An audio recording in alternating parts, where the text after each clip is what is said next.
DarRen is serving a life sentence for killing a man in 1994. He was 17 then and has now spent more than half his life in prison. During the past 20 years, he's become an accomplished artist. Morris says this collection of his work, called Four Seasons, Four Doors, is painted from the wounds of his life. He hopes it will inspire young people to stay in school and to be inspired to be better versions of themselves. He's held now at the Columbia Correctional Institution in Portage, Wisconsin. I spoke with him by phone recently about his art and his hopes for reform of the state prison system. Collect call from an inmate at the Columbia Correctional Institution. All calls other than properly placed security calls may be monitored and recorded. To accept charges, press 1. To refuse charges, thank you for using entry link. You may start the conversation now. So how's everyone doing this morning? Very well, very well. That's good. This is Gilman Halstead. I'm wondering if you could talk a little bit about where your interest in art and what drew you to art. When did that begin? And what does it mean for you in your life now at Columbia Correctional? Okay. I like this question. I've heard it a lot. People have asked me many times something similar to this. And it's never been a question that's really been easy for me to answer. It's almost asking the question of why does a fish breathe and how does a fish breathe in water? Because I don't really have an answer of when I began to feel attraction to art, because as long as I've known, it's always been something that's been a part of me. And it goes back so far that I can't trace it to a particular point, because as long as I can remember, there's always been shapes and colors that stood out to me. As a kid, I really didn't talk a lot. I had a hearing impairment that hadn't been treated yet, and I didn't even know I had a hearing impairment until years later when I finally got hearing aids. But so for me, the world was always based upon mostly what I've seen. So colors and shapes and things just always stood out. So I would, every opportunity I got, I would, sketch and draw and, do these sort of things. And it's just always been something that's been, deeply ingrained in who I was. And so in prison, where you've been for a lot of years now, it doesn't, at least the average person, myself, I don't think of it as a place where there are lots of colors to inspire an artist. So how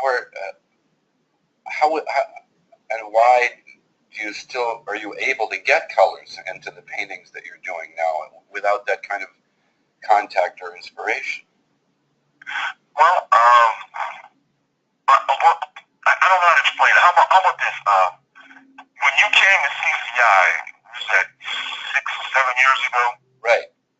And you came and you did a recording.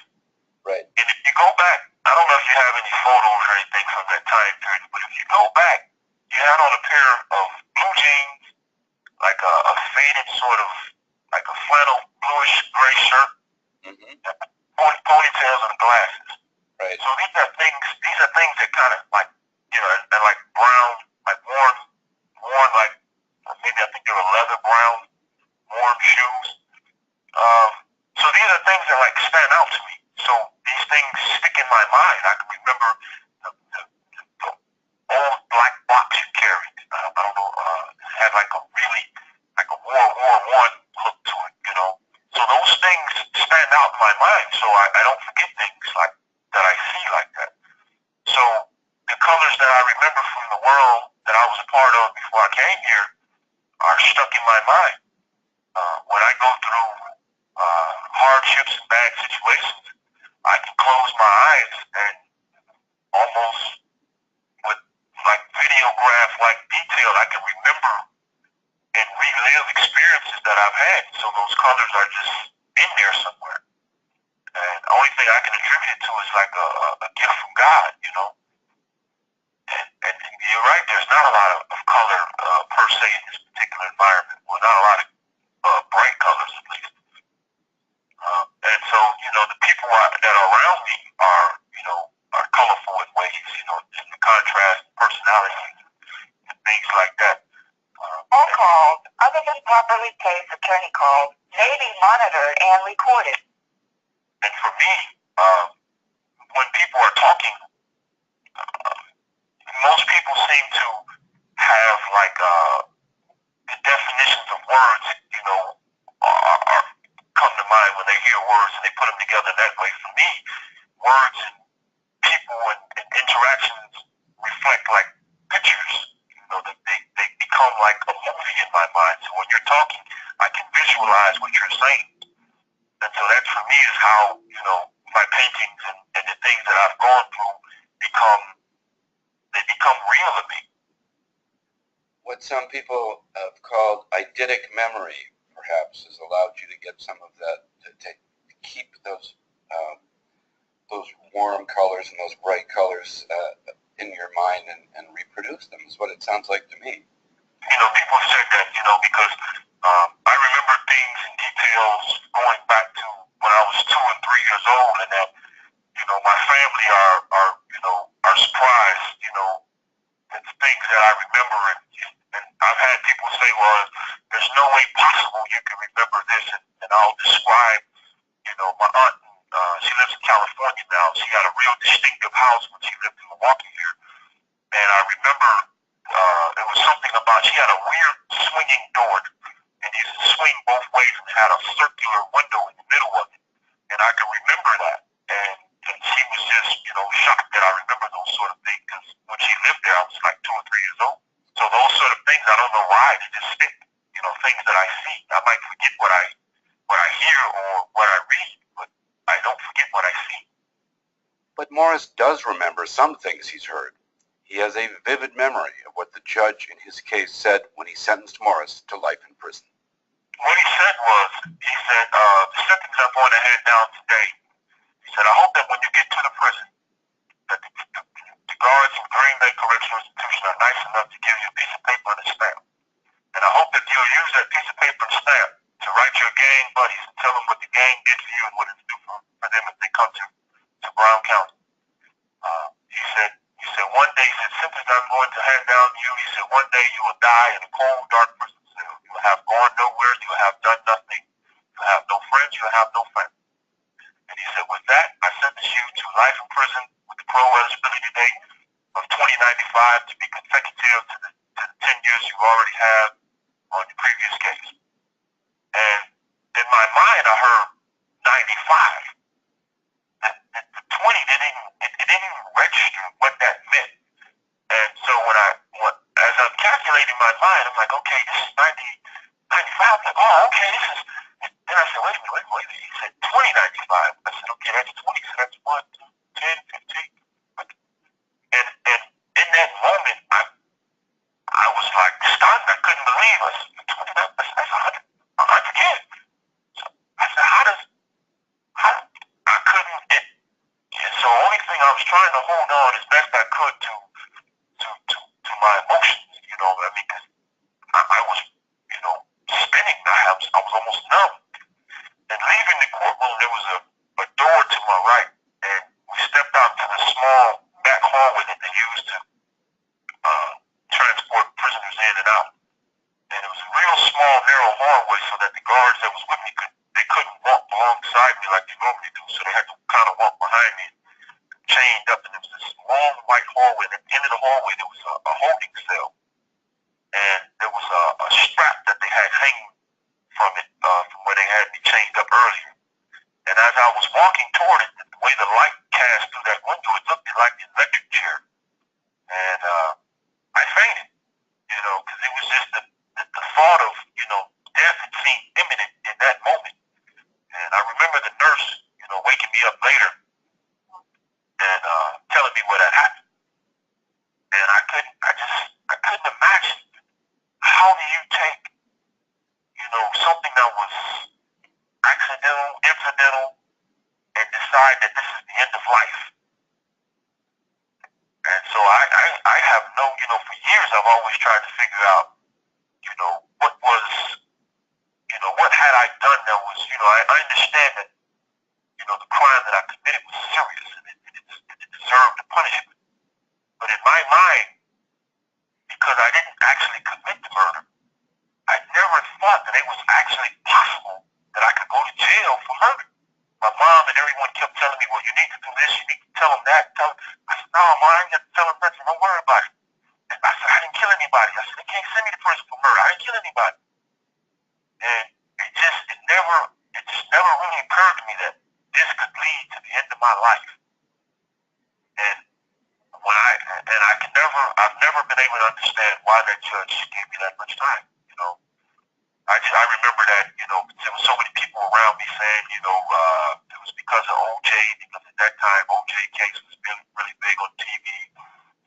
There was, you know, a lot of things that was happening in the news, you know, right shortly after my crime. There was a native guy who had, Johnson Great Buffalo, who had murdered a young Asian girl, Nancy Tao, and it was really brutal. And they were saying, you know, we got to stop these juvenile criminals. And this is getting out of hand. You know, it was just these sort of cases, and there was just a lot of outcry. It seemed to build upon itself. And they were saying that we were gang members from here, and we were gang members from there, and we were here to corrupt their society. And this must stop.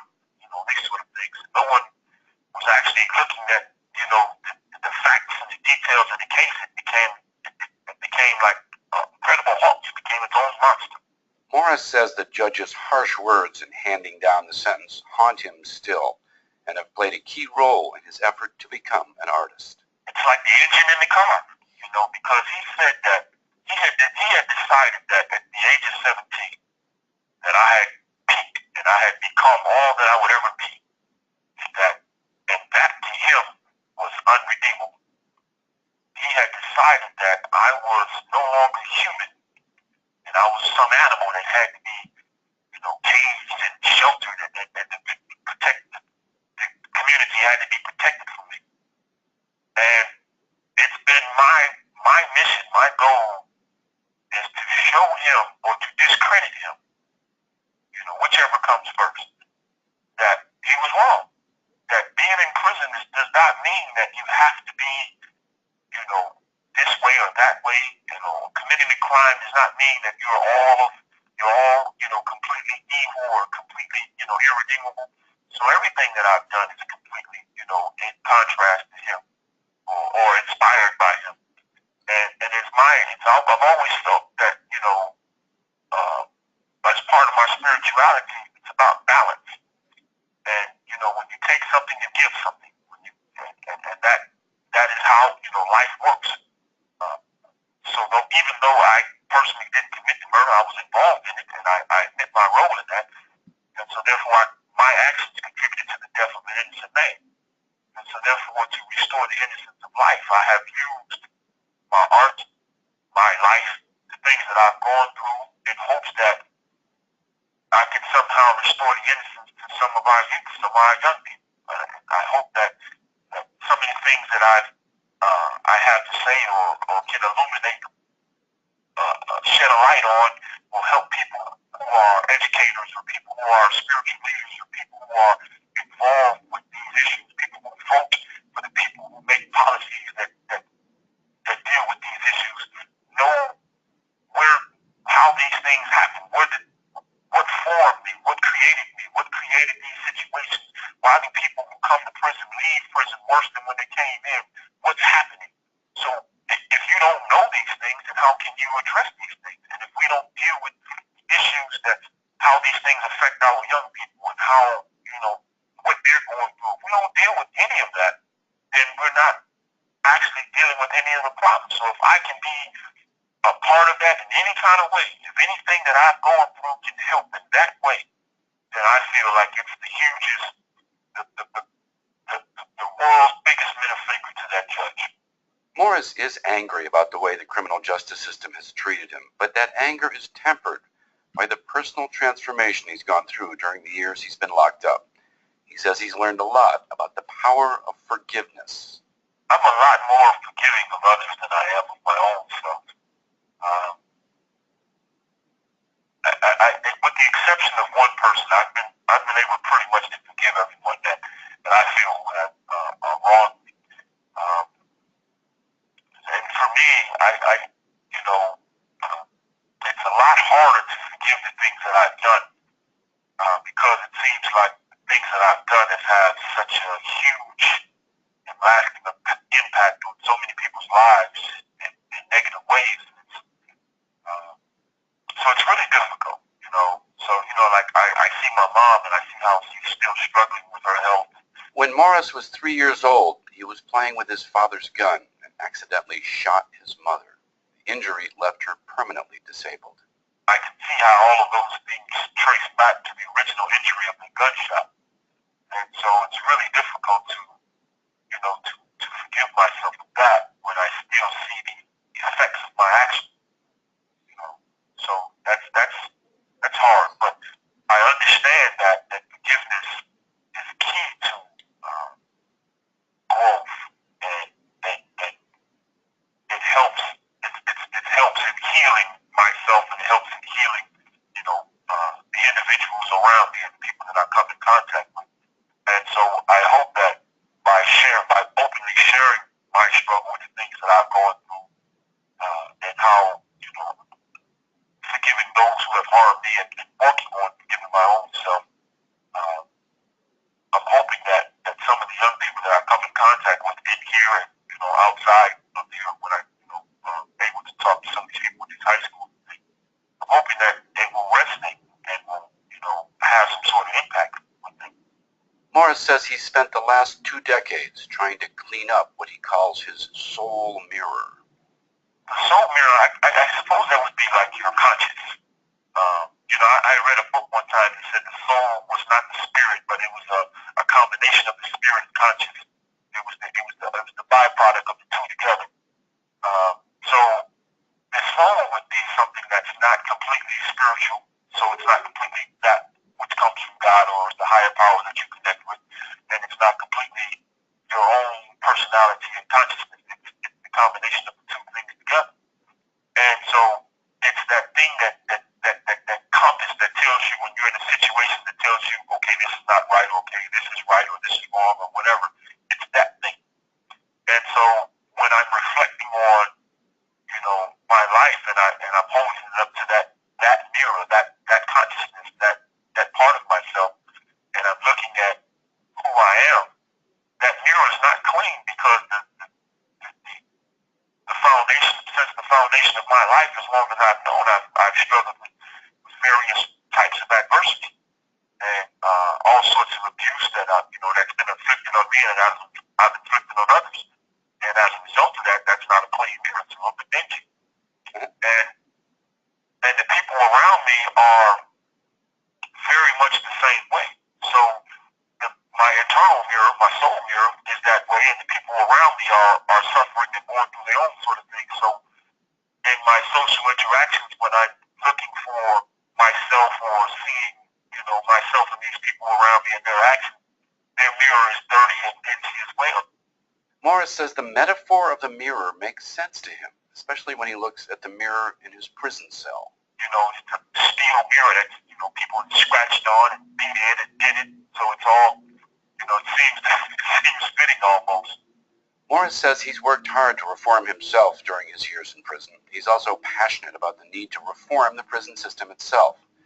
He says for true reform to happen, people on the outside need to better understand both the similarities and the differences between life on the streets of the inner city and life in the small towns and suburbs where most of the people who run the prison system come from. Because you have a lot of people on the outside who have sort of a peripheral vision of what the inner city is, that they get through, you know, a filtered lens of the news or, you know, social media or rap videos or something like that. That's not necessarily what the inner city is. And I think that's helpful to understand that, you know, the humanity of the inner city is no different than, you know, it's the same thing. Everybody wants, you know, young men want to feel important. They want to be able to support their families. They want to have status. They want to have, you know, the girls who, you know, chase after these things. You know, so it's the same thing. Nothing is different, you know. And by not having those sort of opportunities in the same way as people in different communities, so they go out and get them in the ways that, you know, relevant or